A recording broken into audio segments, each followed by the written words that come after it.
Our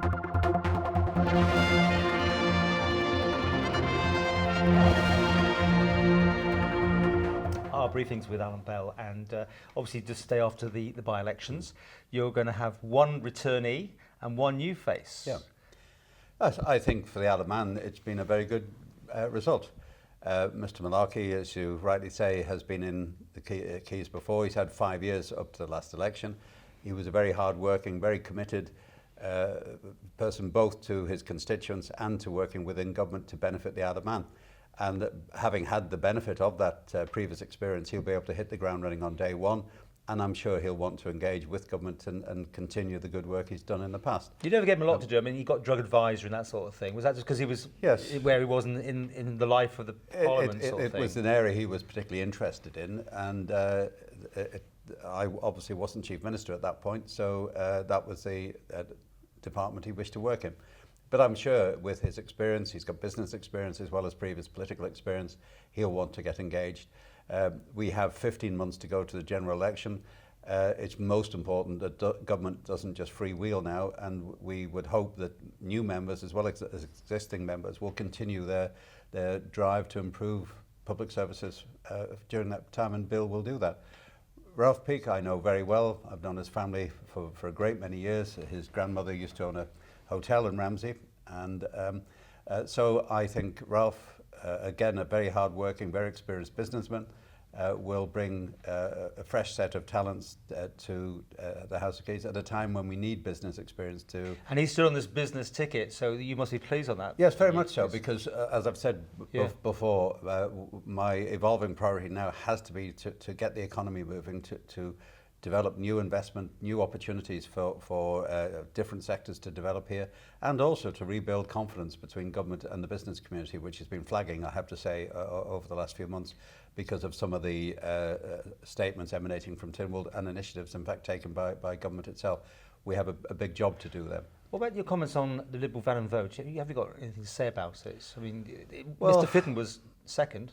Yes, I don't know either of the candidates, I have to say. But standing as a party, you see, that's the thing, isn't it? I think one of the messages which must come out of it is that the Isle of Man still is not ready for party politics. You can't always tell at a by-election. The outcome is dependent on many things. It's the personality of the individuals, how hard they've worked, whether they've got round the houses, whether their policies resonate with the residents.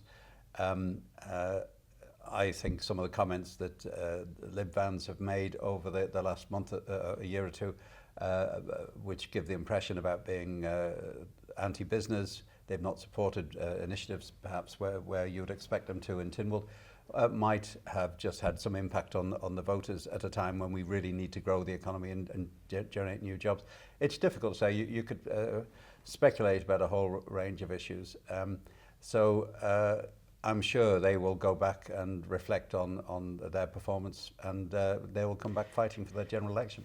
By-elections are normally a low turnout, but it wasn't that bad. But the thing is, we've lost all these people. That 1,000-odd people have disappeared off both of them. But there's been no big outcries from what I've heard from people saying they wanted to vote. I mean, there might be the one or two, but there hasn't been a mass amount of people upset they didn't get their vote. What's going on? I was quite surprised, actually. I must admit, by-elections always have a low turnout anyway in comparison to general elections. That's always been the case. With the comments about people being missed off the list, I must admit I thought there would have been a lower turnout this time. Although, of course, the lists are shorter now, so pro rata the turnout would be a bit higher. So far, I've not heard any comments, any negative comments about the elections following last night's experience. But we will, in due course, hear from the returning officers whether there's been a problem, and we will undoubtedly follow that up. There always is a review of elections after, whether it's by-elections or general elections, to learn from the experience whether we can improve things, and we will certainly be doing that this time. If nothing else, I hope the comments which have been made this time about the voters list will make most people just check to make sure they are on the voters list, because ultimately the responsibility lies with the individual. It's not for government to chase every single individual. They have a responsibility to put their name on too.